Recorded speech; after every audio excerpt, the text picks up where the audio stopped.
Have you ever felt trapped in a cycle of worry or sadness, unable to understand why these feelings hold such power over you? What if the roots of anxiety and depression run far deeper than what we see on the surface, woven into the very fabric of our unconscious mind?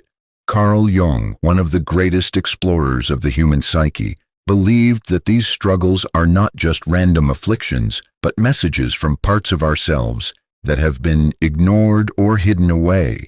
In this video, we'll journey into Jungian psychology to uncover the hidden layers behind anxiety and depression, and discover how embracing our inner world can lead to true healing and transformation. This isn't just about managing symptoms. It's about awakening to who you really are beneath the surface.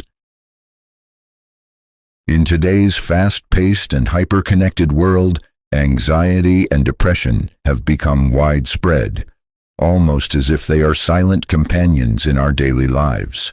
Despite advancements in medicine, technology, and communication, more people than ever feel empty, disconnected, and overwhelmed by emotions they cannot explain. From the outside, everything may appear normal: jobs, families, social lives, but inside, many are battling an invisible war.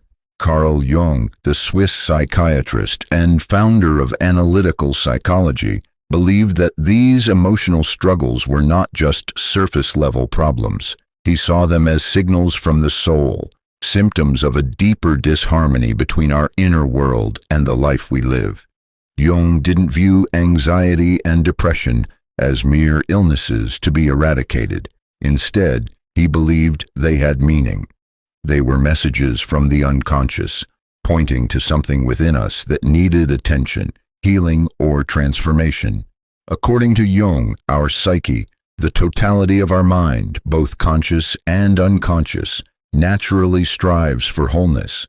When we ignore parts of ourselves, suppress emotions, or live inauthentically, the psyche rebels. Anxiety and depression are often the results of this inner conflict. One of Jung's most profound ideas was that modern people suffer not from physical diseases, but from a loss of meaning. When life feels meaningless, when we're disconnected from our true selves, we become vulnerable to psychological distress. Jung once said, "The most terrifying thing is to accept oneself completely." This quote strikes at the heart of our modern condition. We are often taught to become what society expects us to be: successful, productive, likable. We build careers, relationships, and identities around these expectations, but in doing so, we may lose touch with who we really are. And it is this disconnection that gives rise to deep anxiety and despair. Jung believed that symptoms like sadness, fear, and restlessness shouldn't be suppressed with distractions or numbed with medication alone. Instead, they should be listened to. These emotions are not random. They are rooted in parts of the psyche that have been ignored or misunderstood. When we feel anxious or depressed, it might be because we are not living in alignment with our inner truth. Perhaps we are denying aspects of ourselves that long to be expressed. Perhaps we are stuck in roles that no longer serve us. Or perhaps we've never truly met ourselves at all. Another reason anxiety and depression are so widespread today, according to Jungian thought, is because we have lost our connection to the inner world. Ancient cultures had rituals, myths, and spiritual practices that connected them to their inner selves. In our modern materialistic society, that connection has weakened. We value logic over intuition, productivity over stillness, and image over authenticity. Jung believed that healing required a return to the inner life, a reawakening of the soul. This inner journey is not easy, but it is necessary. It involves turning inward, facing our fears, and embracing the unknown parts of ourselves. Only by doing this can we begin to understand the roots of our emotional pain. For Jung, every psychological symptom was also a doorway. Anxiety could be a sign that we are living too much in the future and not enough in the present. Depression could be a message from the soul, asking us to slow down, look inward, and reassess our lives. These states were not just problems to be fixed. They were invitations to grow, to evolve, and to become whole. In the end, Jung offered a radical but compassionate perspective. Rather than fighting against anxiety and depression, we are asked to befriend them, to listen to them, to understand them not as enemies, but as teachers. When we accept this view, we begin to see that healing is not about eliminating symptoms. It's about reconnecting with our true selves. So, as we begin this journey into the Jungian understanding of anxiety and depression, keep in mind that the answers we seek may not lie outside of us, but deep within. The path may be dark and confusing at times, but as Jung himself said, one does not become enlightened by imagining figures of light, but by making the darkness conscious. Healing begins not when we run from our pain, but when we finally turn toward it.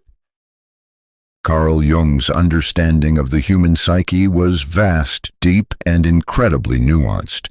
He didn't see the mind as a mechanical system or just a collection of thoughts and behaviors.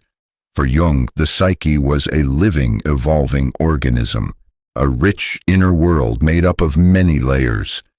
At the heart of his work was the belief that human beings are not just rational creatures, but spiritual and symbolic ones. We don't just think. We dream, we imagine, we suffer, we seek. And all of these experiences point to a deeper reality within us, the soul. Unlike many of his contemporaries, Jung saw the soul as real and central to our health. He didn't mean soul in a religious or dogmatic sense, but as the deepest part of our being, what makes us truly alive. According to Jung, much of modern suffering comes from losing contact with this inner depth. When people feel anxious, depressed, or empty, it's often because they have become disconnected from their soul, the part of themselves that holds purpose, imagination, and authenticity. Jung divided the psyche into three main parts: the conscious mind, the personal unconscious, and the collective unconscious. The conscious mind is what we are aware of, our thoughts, feelings, decisions. The personal unconscious holds memories, experiences, and emotions that we may have forgotten or repressed. But perhaps Jung's most groundbreaking idea was the collective unconscious, a deep, inherited layer of the psyche shared by all human beings. This is where universal images and instincts live, which Jung called archetypes. Archetypes are not learned, they're inborn. They shape how we see the world, how we dream, how we relate to others. Examples include the mother, the hero, the shadow, and the wise old man. These are not literal characters, but symbolic patterns that live in our unconscious and influence how we experience life. For Jung, healing from anxiety and depression often involves becoming aware of these archetypes and understanding how they are at work within us. One of Jung's key ideas was that we are not born whole, we become whole. Life is a journey of becoming, but to grow, we must confront all the parts of ourselves, especially the ones we've ignored or buried. Jung called this journey individuation, the process of becoming your true self. It's not about being perfect or always happy. It's about becoming real, and often anxiety and depression appear when this process is blocked, when we are stuck living a life that doesn't reflect who we really are inside. Jung also believed that each person has an inner guiding force, a kind of inner compass that wants to lead us toward growth and balance. He called this the self, with a capital S. The self is not the same as the ego. The ego is the I, the part of us that interacts with the outer world and forms our identity. The self, on the other hand, is the center of the whole psyche, both conscious and unconscious. When we are disconnected from the self, we feel lost. When we reconnect with it, we begin to heal. But reconnecting with the self is not easy. It often requires going through what Jung called the dark night of the soul, a period of confusion, sadness, or crisis that forces us to question everything. This may sound painful, and it is, but Jung believed it was necessary. These dark times are not failures, they are initiations. They break down the false self so the true self can emerge. So when we look at Jung's vision of the soul, we begin to see anxiety and depression differently, not as diseases to be cured, but as signals of a deeper spiritual and psychological imbalance.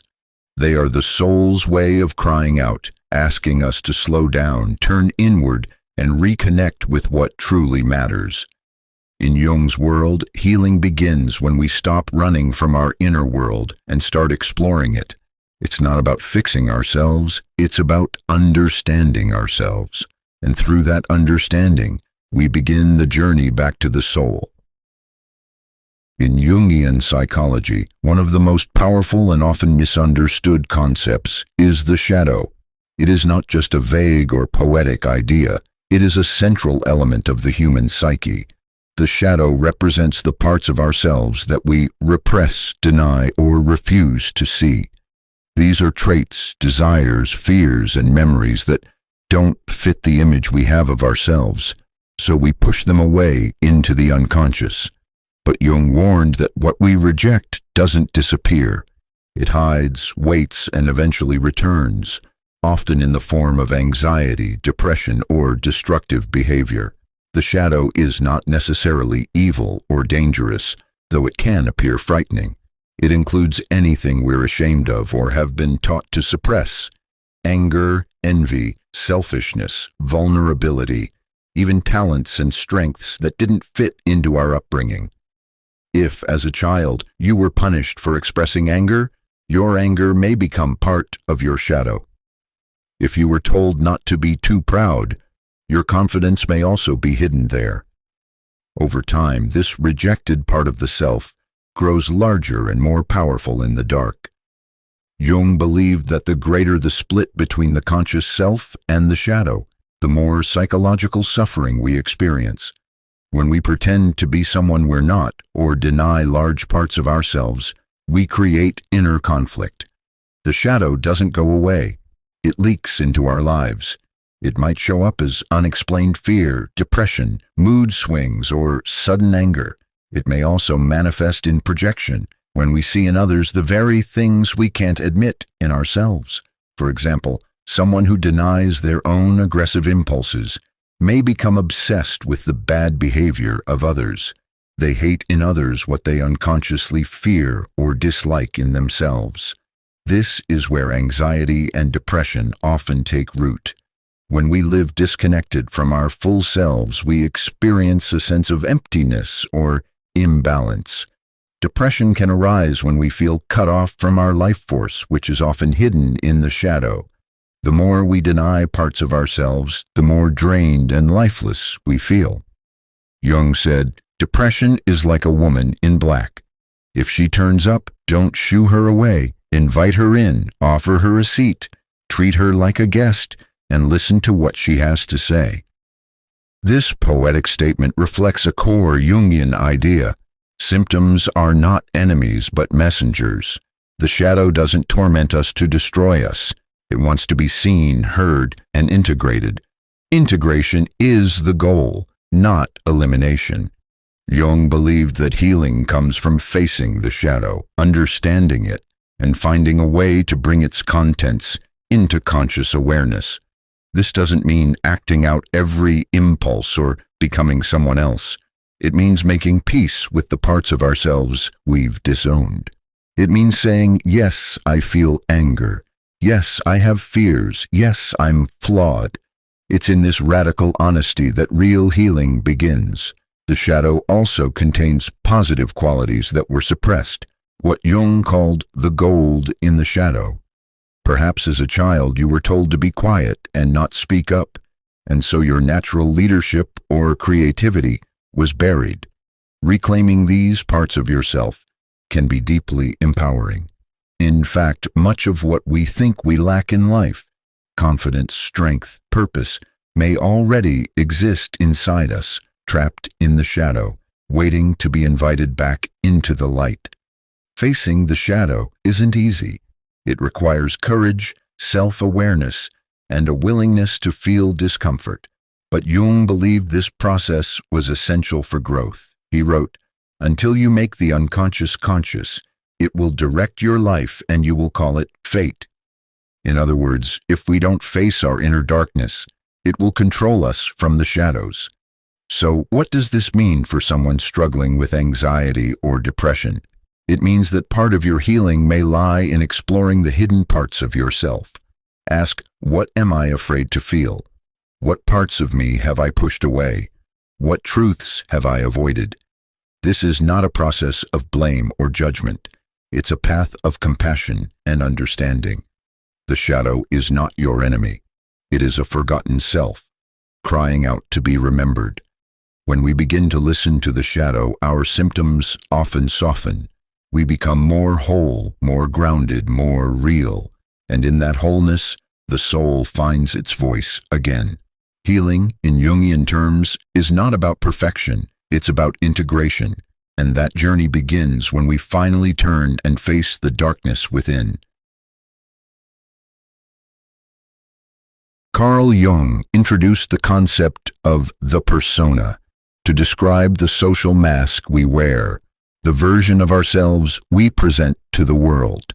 It's the role we play in society, the polite employee, the perfect mother, the confident leader, the obedient student. The persona isn't inherently bad. It allows us to function in the world, to adapt, to relate. But Jung warned that when we identify too closely with this mask, when we start to believe we are only what we appear to be, we lose touch with our true inner self. And this disconnection becomes a major source of anxiety and inner emptiness. Imagine the persona as the face you put on each day to meet the expectations of others. It's shaped by culture, family, religion, and environment. We learn very early what kind of behavior is acceptable and what isn't. So we craft an identity that is rewarded, being agreeable, smart, strong, successful, beautiful. Over time, we become attached to this identity because it brings approval, safety, and belonging. But underneath the persona lies the authentic self, with all its complexity, vulnerability, and contradictions. And when that authentic self is ignored or denied, it begins to protest. This is where anxiety often originates in Jungian psychology. The more we hide behind a persona that doesn't reflect who we truly are, the more tension builds between our outer life and inner truth.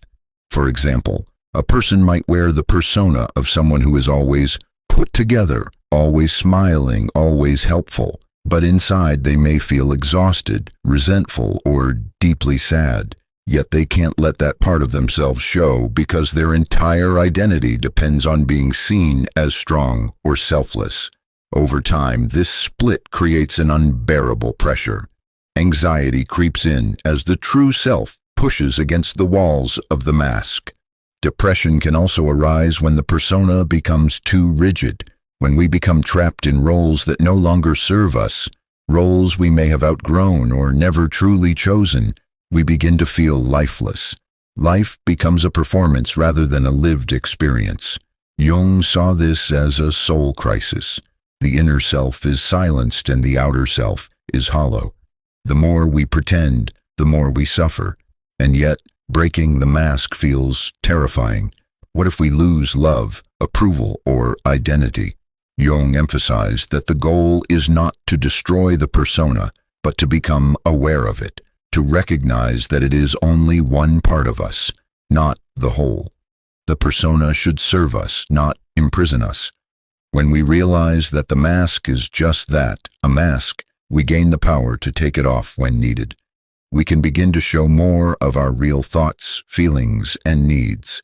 And in doing so, we reduce the inner conflict that fuels anxiety and depression. The healing process then involves peeling back the layers, asking, who am I when no one is watching? What parts of myself have I hidden to be accepted? What role am I playing and why? These are not easy questions, but they are essential.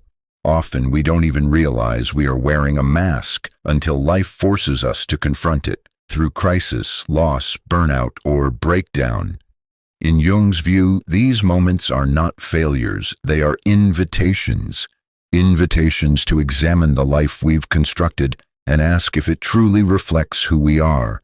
It takes courage to step out from behind the persona, to risk vulnerability, to be seen as imperfect or uncertain. But Jung believed that only in this authenticity can we find real peace. He wrote, "The privilege of a lifetime is to become who you truly are."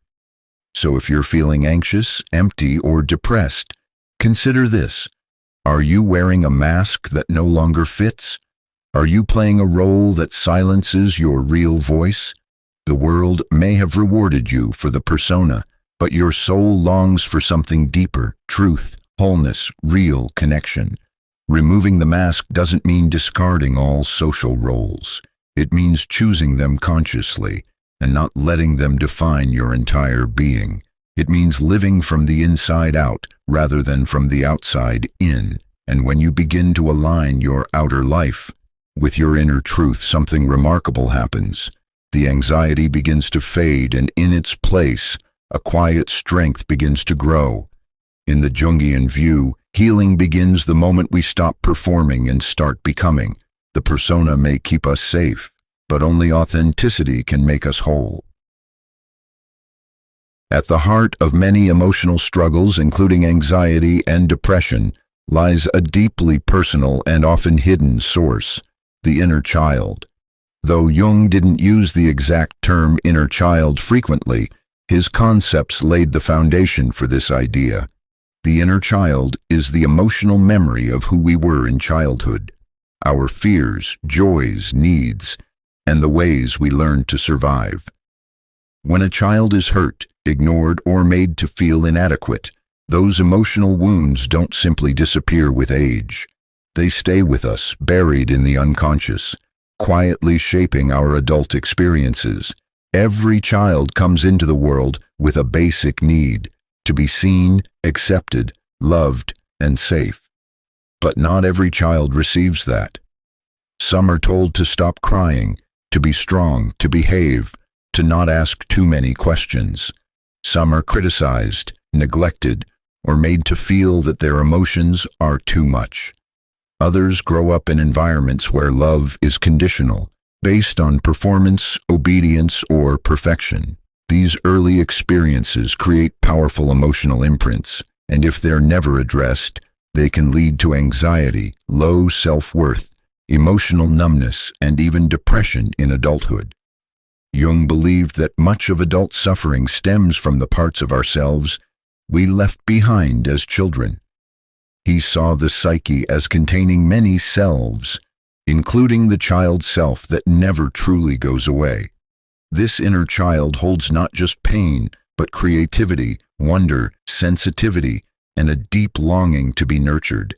But when the inner child is wounded, it hides in shame, fear, or sadness, and it often speaks to us through our symptoms, especially anxiety and depression.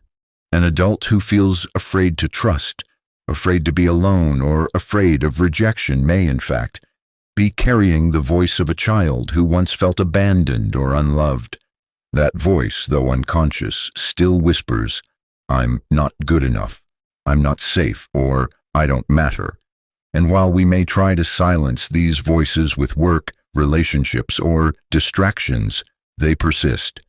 Depression may settle in when we feel disconnected from joy or playfulness, qualities of the inner child that have been locked away. Anxiety may arise when the inner child feels threatened by life's unpredictability, just as it once did in a chaotic home. Jung emphasized the importance of integrating all parts of the psyche, especially the forgotten or neglected ones.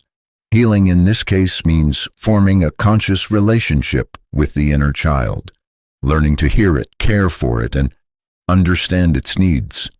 This isn't about dwelling on the past or blaming others. It's about recognizing that the child within still lives in you and deserves your attention and compassion. Imagine a child crying in the corner of a room, ignored for years. That's what many people carry inside, a child's self that has never been comforted. To heal this, we must turn inward and listen. We might ask, what did I need as a child that I didn't receive? What beliefs about myself were formed back then? How can I offer that child within me the love and safety it never had? This process often brings up grief. Grief for what was lost, what was never received, or how long we've been disconnected from ourselves. But Jung would say that this grief is sacred. It is part of the journey toward wholeness. And as we tend to the inner child, something begins to shift. That silent, wounded part of us starts to feel seen. It begins to trust. And in that trust, the symptoms of anxiety and depression often begin to soften. The inner child is also the keeper of our deepest joys. Reconnecting with it doesn't just heal pain, it also reawakens wonder, imagination, spontaneity, and play. These qualities are essential for a fulfilling life, and when they are restored, the world feels less threatening and more alive. Jung believed that every person carries within them the seed of healing. But that healing doesn't come from ignoring our past. It comes from embracing it with compassion and awareness. The inner child may be wounded, but it is also wise. It knows what we need, and it will guide us if we're willing to listen. So, if you feel anxious or heavy with sadness, ask yourself not what's wrong with you, but what part of you needs love. Often it's not the adult who's suffering, it's the child within, asking, after all this time, to be held. Carl Jung believed that each human being carries within them both masculine and feminine psychological qualities, regardless of biological sex.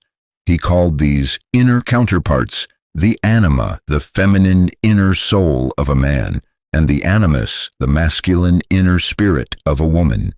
These are not gender roles, but archetypal energies, symbolic representations of emotion, intuition, reason, strength, receptivity, and assertiveness.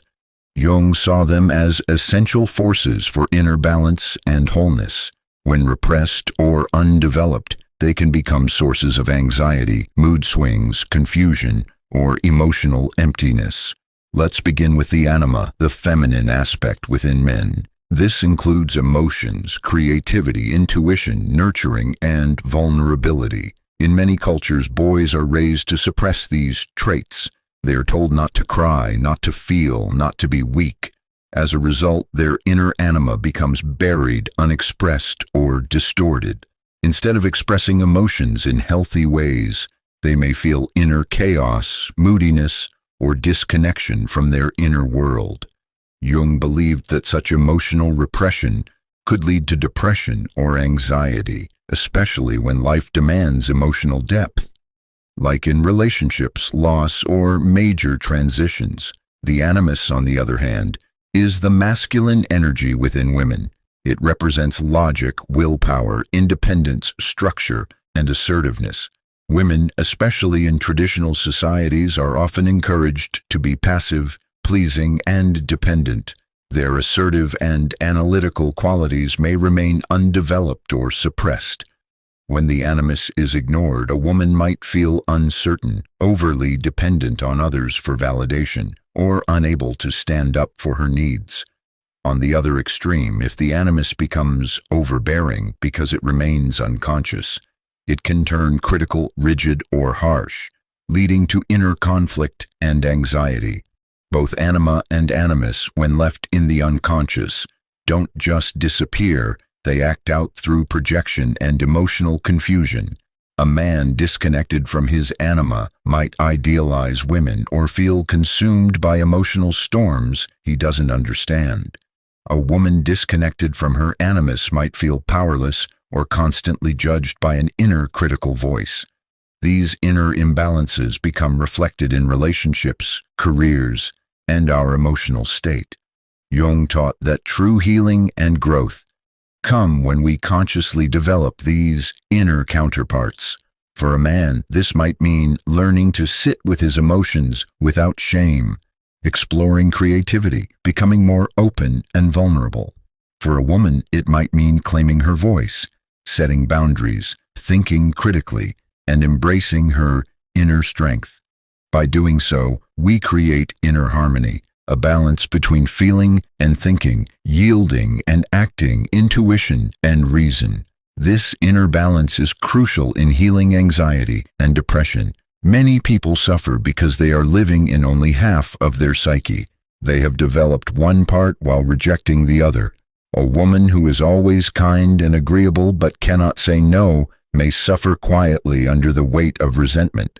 A man who is outwardly successful but emotionally numb may feel a deep, unexplained emptiness.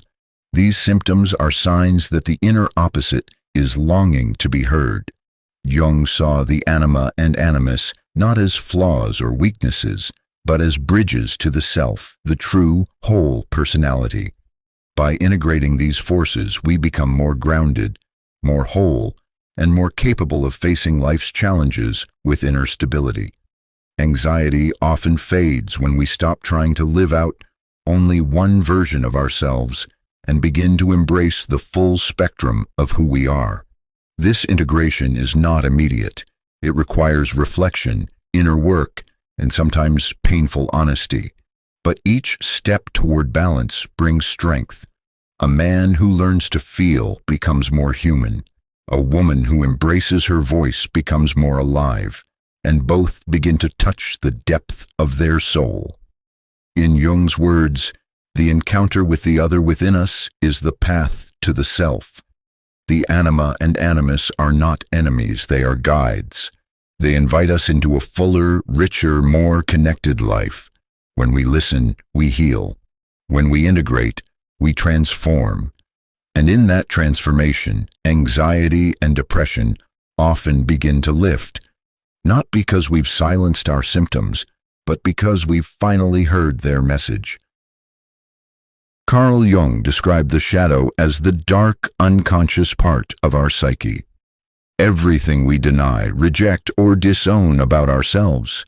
It contains traits we consider unacceptable: anger, jealousy, selfishness, desire, vulnerability, or even great potential we feel unworthy of.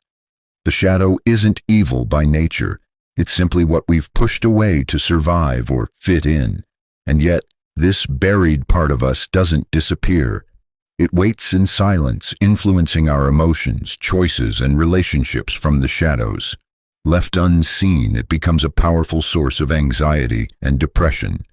From childhood, we begin to learn what parts of ourselves are good and which are bad. A child who is told not to cry may bury their sadness. One who is punished for speaking up may hide their anger. Over time, these traits are split off from the conscious personality and repressed into the unconscious. This splitting creates a false sense of safety. We become who we think we should be and exile the rest. But the shadow doesn't stay quiet forever. It finds ways to leak out through irritation, nightmares, impulsive reactions, low self-worth, or unexplained dread. Anxiety, in Jungian psychology, often signals a conflict between the conscious self and the repressed shadow. For example, a person who prides themselves on being kind and gentle might feel intense anxiety around expressing anger, not because the anger is wrong, but because it's part of their disowned shadow. The more we try to suppress a part of ourselves, the more pressure it builds. Eventually, that pressure shows up as anxiety, panic, or inner turmoil. Similarly, depression can occur when the shadow holds powerful parts of the self that have never been expressed, like passion, ambition, or creativity, and the person feels stuck, flat, or lifeless. Jung's solution to this inner conflict was integration, not suppression. He believed that healing begins when we become aware of the shadow and begin to dialogue with it, not to act out its impulses, but to understand and accept the full truth of who we are. This process, called shadow work, is both challenging and liberating. It requires radical honesty, asking yourself, What am I afraid to admit about myself? What parts of me do I judge, hide, or feel ashamed of? This doesn't mean becoming destructive or indulging harmful behaviors. It means acknowledging the human complexity within us all. We are not just light. We are light and dark, joy and rage, strength and fragility. The shadow holds immense energy. Once we face it with compassion rather than fear, we can reclaim that energy and use it creatively. Many people discover that their anxiety begins to ease when they allow themselves to feel anger without shame, to assert boundaries, to express their truth, or to embrace parts of their personality they were taught to suppress. Jung warned that when the shadow is ignored, it tends to project outward. We begin to see in others what we refuse to see in ourselves. This is why certain people trigger us so intensely, because they carry traits we've disowned. Shadow work helps us stop this cycle of projection. We begin to take responsibility for our emotions, and instead of blaming the outside world, we turn inward with curiosity and self-awareness. The journey into the shadow is not comfortable, but it is profoundly healing. By facing what we fear in ourselves, we begin to release the tension that keeps us anxious and disconnected. We become more authentic, less reactive, more whole. Jung believed that the shadow is not just a place of wounds, but also of great treasure, hidden strengths, gifts, and vitality that have been locked away. As we integrate the shadow, our relationship with ourselves changes. We feel less like we're at war with our own mind. We develop self-respect, resilience, and emotional clarity. Depression lifts when we reconnect with lost desires. Anxiety fades when we stop running from our inner truth. In the end, Jung taught that the goal of life is individuation, the process of becoming your full self. The shadow is not a flaw in that journey, it's a gateway. When we learn to walk into our own darkness, we discover light we never knew we had. And with that light comes peace, not the peace of perfection, but the peace of being whole.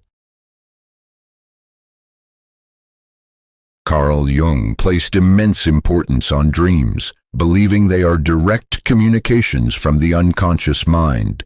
To Jung, dreams were not random or meaningless. They were deeply symbolic, rich with guidance, and reflective of our inner psychological state. When dealing with anxiety and depression, our dreams can be some of the clearest messengers, pointing to the root causes of our suffering and offering insight into the parts of ourselves we have ignored, misunderstood, or repressed. In Jungian theory, the conscious mind is only the tip of the iceberg. Beneath it lies a vast sea of unconscious material, thoughts, emotions, memories, desires, and fears. Most of the time, we are unaware of this hidden content. But every night when we sleep, the conscious mind lets go and the unconscious begins to speak. Through dreams, it sends images, symbols, and stories that reveal what the psyche is truly grappling with. For example, someone experiencing anxiety might dream of being chased, trapped, or lost. These aren't just random nightmares.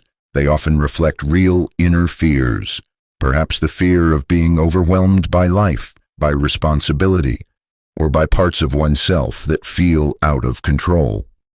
Similarly, a person struggling with depression might have dreams of falling, drowning, or being in darkness, symbols of disconnection, helplessness, or the weight of unexpressed emotion.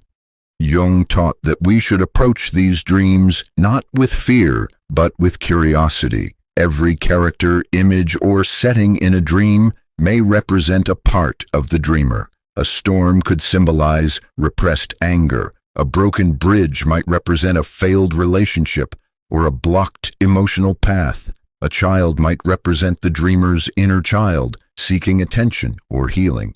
By interpreting these symbols, we begin to uncover what the unconscious is trying to tell us, and more importantly, what it needs from us.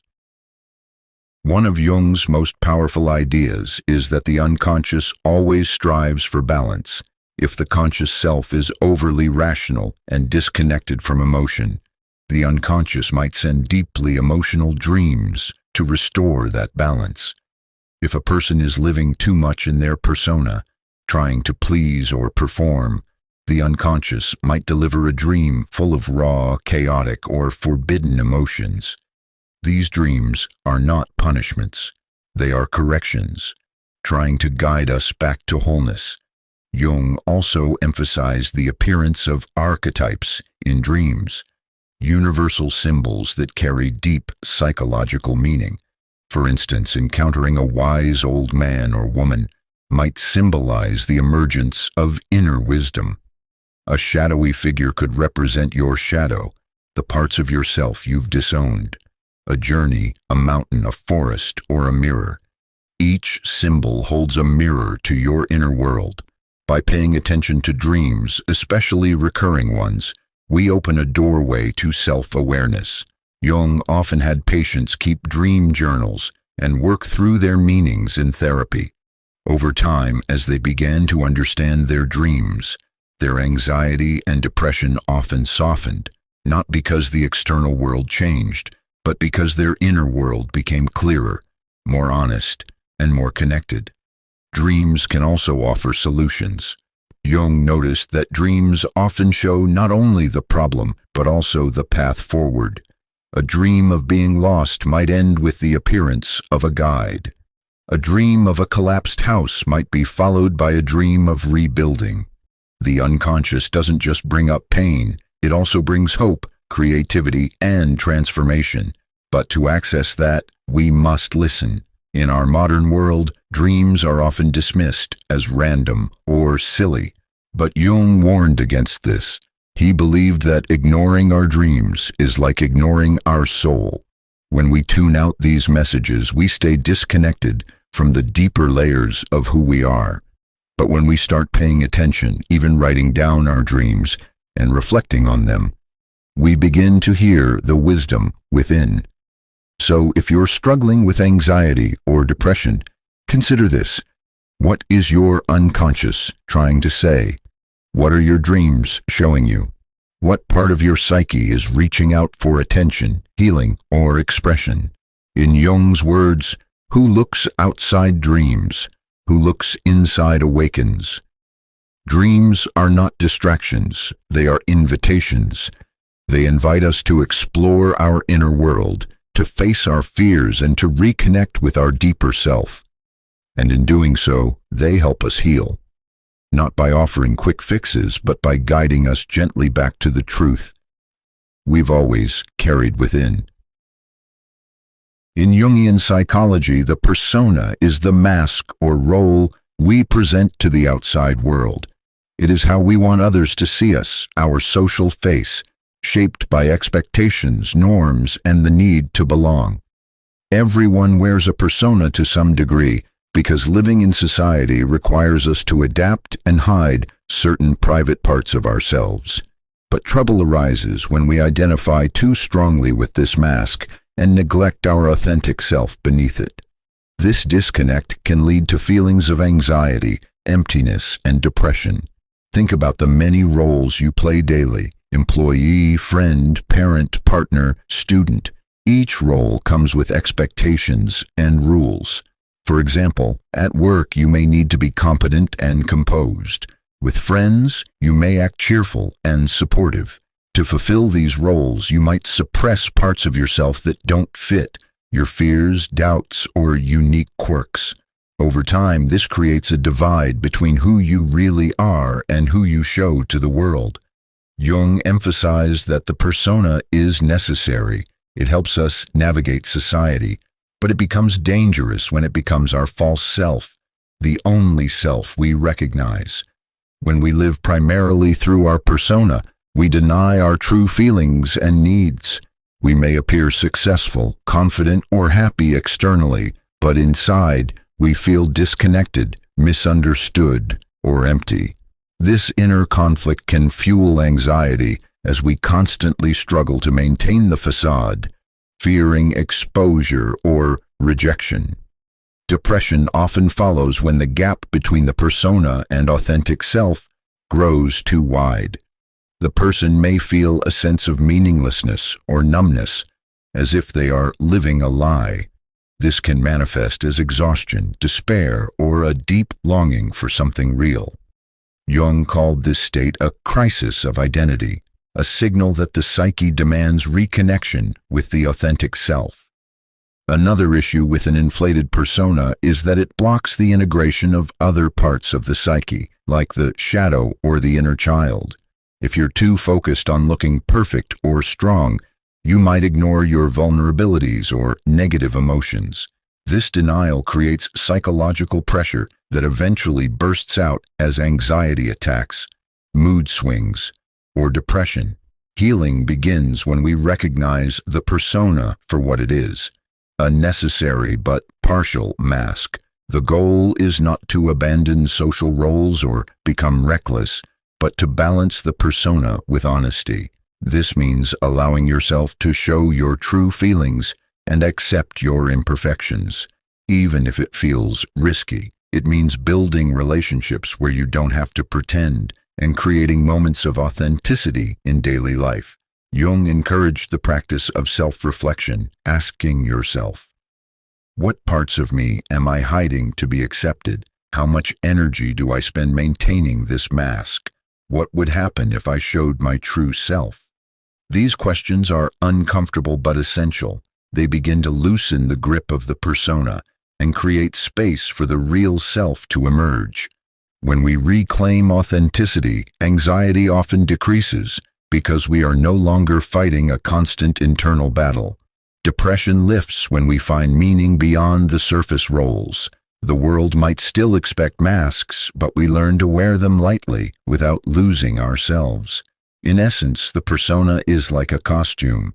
It helps us play the part, but it isn't the whole story. Jung's path to healing is about peeling back layers bit by bit to meet the person underneath. That person is complex, flawed, and beautiful. When we embrace that truth, we stop living in fear of being found out and start living in freedom. So if anxiety or depression feels like a heavy weight, consider this. What masks are you wearing? How much of your true self have you hidden? The journey toward healing begins by gently removing the masks and saying, "Here I am, fully and honestly." This courageous act of self-acceptance is one of the most powerful steps you can take to heal your mind and soul. Carl Jung described individuation as the lifelong process of becoming who we truly are, integrating all parts of ourselves, both conscious and unconscious, to achieve a sense of wholeness. This journey is not about becoming perfect or flawless, but about embracing the full spectrum of our being, including light and shadow, strength and vulnerability, joy and pain.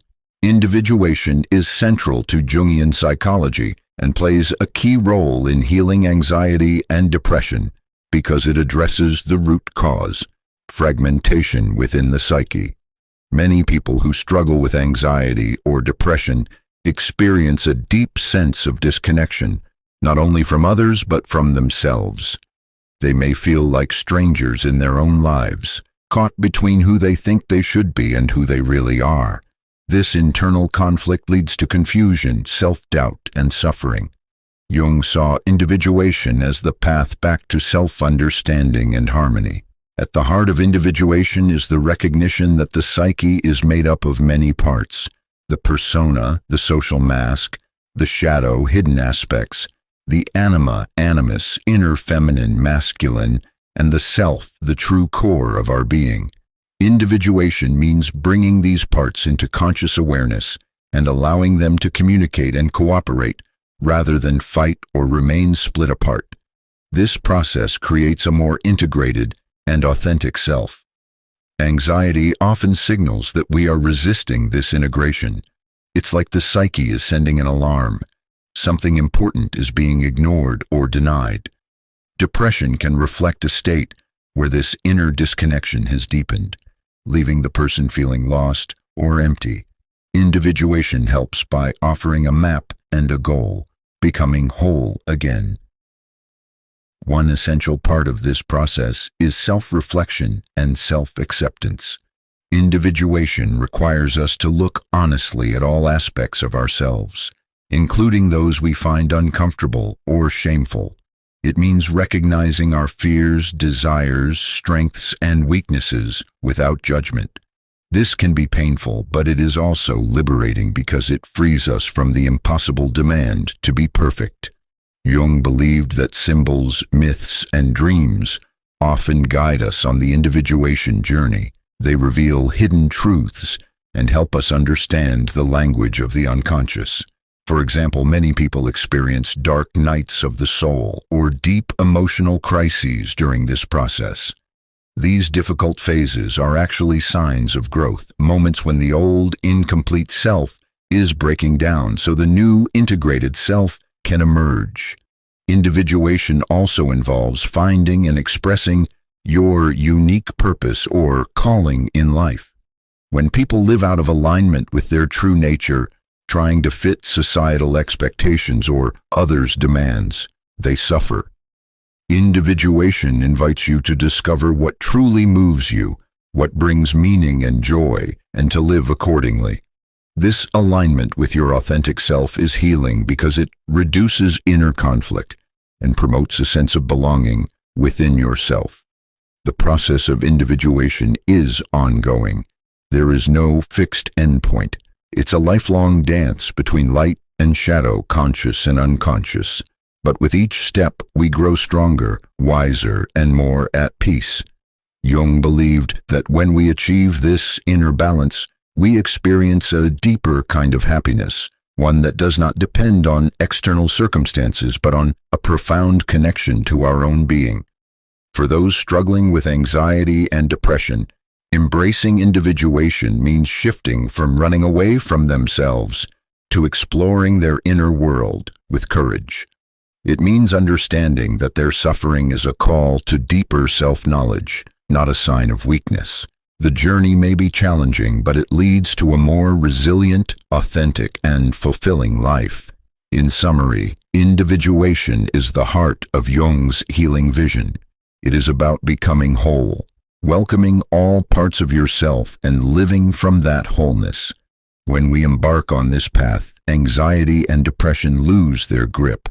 They become messengers guiding us toward our true self, inviting us to awaken, grow, and heal. And in that awakening, we find freedom. Carl Jung introduced the concept of synchronicity as a way to understand meaningful coincidences, events that happen at the same time but aren't linked by cause and effect, yet seem deeply connected. These moments often feel like messages from the unconscious or the universe, guiding us towards self-awareness and healing.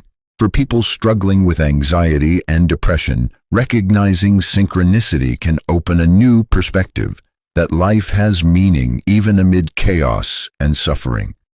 Imagine thinking about an old friend and suddenly receiving a call from them, or dreaming of a symbol only to see it appear later in daily life. Such moments are more than random chance. Jung believed they reveal a connection between our inner psychological state and the outer world, a bridge where the unconscious speaks through meaningful patterns. Anxiety and depression often make life feel meaningless or disconnected. When everything seems random or hopeless, it's easy to lose hope. Synchronicity offers a counterbalance. It suggests that even in dark times, the psyche is working beneath the surface, sending signs and symbols to help us navigate challenges. These meaningful coincidences can be seen as gentle nudges to pay attention to certain feelings, decisions, or parts of ourselves that need care. Jung described synchronicity as an acausal connecting principle. Unlike cause and effect, which rely on logical explanation, synchronicity is based on meaning.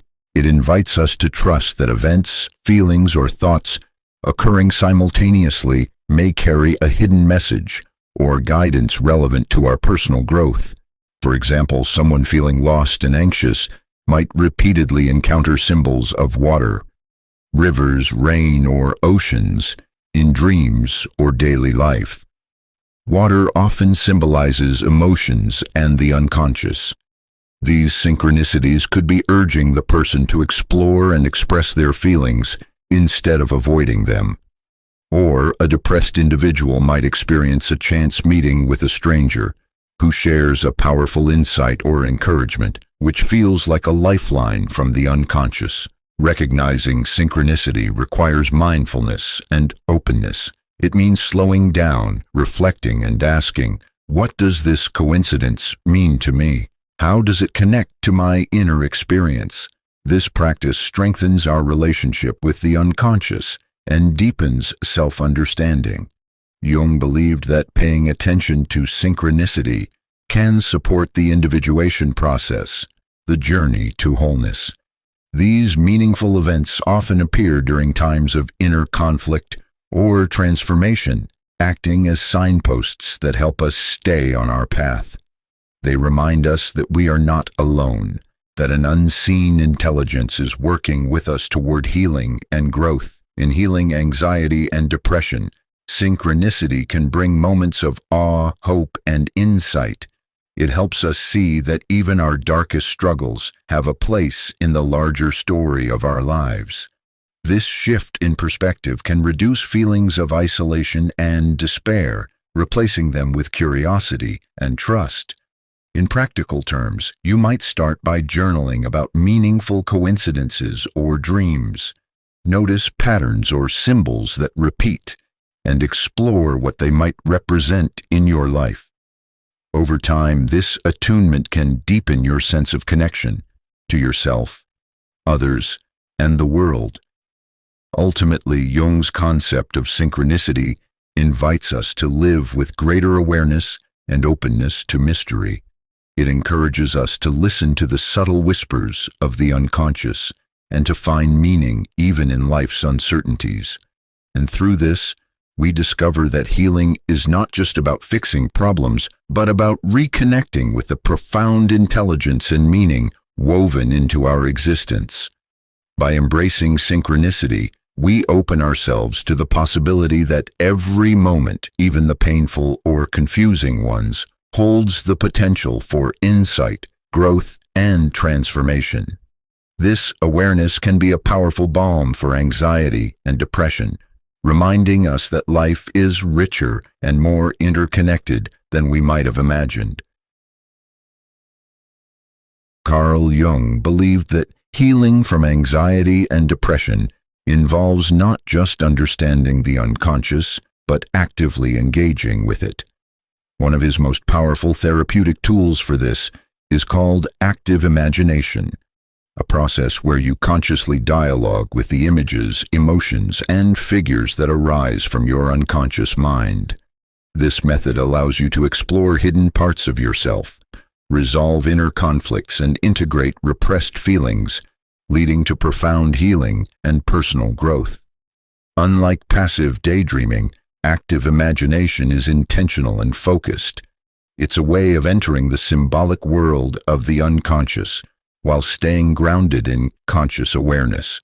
You might begin by recalling a dream, an image, or a feeling, and then talk with it, asking questions, listening to responses, or even imagining a conversation with a part of yourself that feels stuck or troubled. For example, if anxiety feels like a dark cloud or a restless figure, you might visualize that image and ask, "What do you want from me? Why are you here?"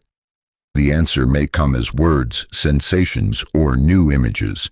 This dialogue allows repressed emotions or forgotten memories to surface safely. It reveals the underlying causes of distress that the conscious mind might avoid. Active imagination helps to break the isolation many feel during depression. When someone is trapped in a cycle of negative thoughts, this process creates a new relationship within the psyche, between the conscious self and unconscious contents. Instead of fear or resistance, curiosity and compassion develop. You start to see that the troubling emotions or images are not enemies but parts of you trying to be heard. Jung saw active imagination as a form of inner alchemy, transforming psychological pain into insight and strength. It is a creative process, often involving writing, drawing, painting, or movement, which deepens self-expression and opens pathways to healing. By giving shape and voice to unconscious material, we reclaim energy that anxiety or depression had locked away. Another aspect of this inner dialogue is connecting with archetypal figures, universal symbols like the wise old man, the anima, or animus, or the hero. Engaging with these figures through imagination can provide guidance, encouragement, or reassurance. They represent inner wisdom and potential, reminding us that we have the resources to heal and grow. Active imagination requires patience and practice. It is not a quick fix, but a gradual process of building trust with the unconscious. It's important to approach it gently, with openness, and without judgment. If difficult emotions arise, it can help to have support from a therapist trained in Jungian methods.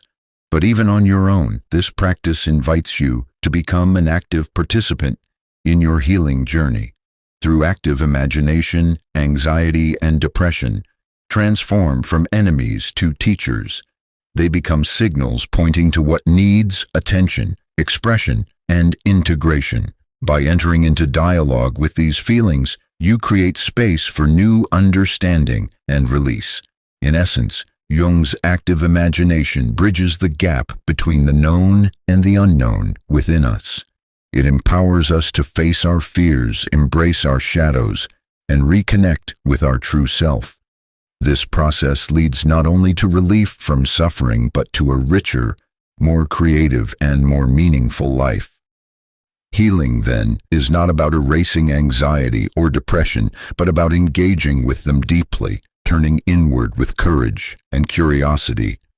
Active imagination offers a pathway to do just that, helping us reclaim our wholeness, one conversation at a time.